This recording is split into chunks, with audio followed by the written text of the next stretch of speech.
Thank you so much. Let me introduce myself by saying my name is Glorie, working with MCK Kaga Synod, HIV and AIDS program.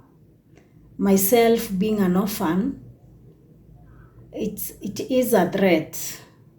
Being an orphan, it's a threat in the community. And what I mean by threat is when my father passed away being the first person, and then my mother died later. When my father died, I was not aware what death was, but when my mother died, I was at least understanding what death is. So my mother passed away when I was very young, but I couldn't understand what it means to die. And my mother started being sick and became weak.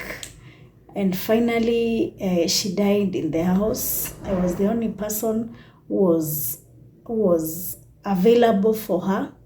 I was the only person who could take care of her. I was the only person who could change her clothes. And the day that my mother died, nobody came. And I thought she was just asleep. I could always wake her almost for 2 days without her waking up. And finally, I went to my neighbor and I told her that I've been waking my mother up and she's not waking up. Please come and check what the problem would be. When she came, she told me to go out, and I suspected my mother had passed away. By then, we were 3 in the family. My elder brother and my younger sister. My younger sister could not understand what it means being sick or taking care of my mother. And after her death, that's when now life became extremely difficult. And I remember after the burial day, our relatives had to argue who is going to take care of these children. And nobody was ready to take care of us. Fortunately or unfortunately, our grandparents were alive, but they were poor. And I recognized the fact that they were ready to take us in and take care of us. And we went to live with our grandparents. Later on, my sister was given out to an aunt of mine. My brother was also given out to another aunt of mine. So I was left with my grandparents. Later, less than a year, my grandmother also passed away. And when my grandmother passed away, I was left with my grandfather. My grandfather started ailing due to the loneliness and the age. So lastly, my grandfather also passed on, and then I had to live alone in the compound. And then I decided to shift from where my grandfather was living to my aunt. And I was living, as I was walking out to go to live with my aunt, I did not even notice her that I was going. So when I went to live with my aunt, I went as a visitor. But deep inside myself, I knew that I will not leave her house. So inside my heart, I knew I'm going there to stay. But according to her, she knew that I was just paying a visit to her. When I was at my aunt's place, I started going to MCK St. Paul's Methodist Church. And that's how now I came to meet Center for Health and Hope.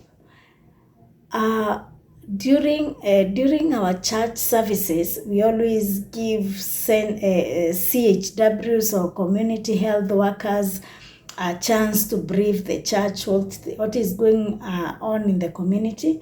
So one of the health community volunteers or health community worker noticed that I now came to live with my aunt within the area. And she asked the church whether she could take me in the support group. And the church members said, yes, she can. Immediately I came in the support group as one of the total orphans. there is a process that was being used then to recruit the children in the program. And finally, I was among the beneficiaries, and that's how I came to know Center for Health and Hope. I later went to high school, secondary school. I performed well. I joined college still through the support of Kaga Synod HIV and AIDS program. I later started working with the Center for Health as a social worker. I graduated in my college studies, and then that's how I came to know Center for Health and Hope. Let me say that Long Speak United Methodist, I also appreciate every effort that you're keeping into it. I appreciate the fact that CHVs or community health volunteers or community health workers are doing the great job, because if it were not for the community health volunteers or community health workers, I could not be in the program. Still, I could not be as a social worker working with the Center for Health and Hope. I could not get the opportunity to work with the orphans in the program. I could not also get a chance to work and feel and emphasize on the rights of our children, because the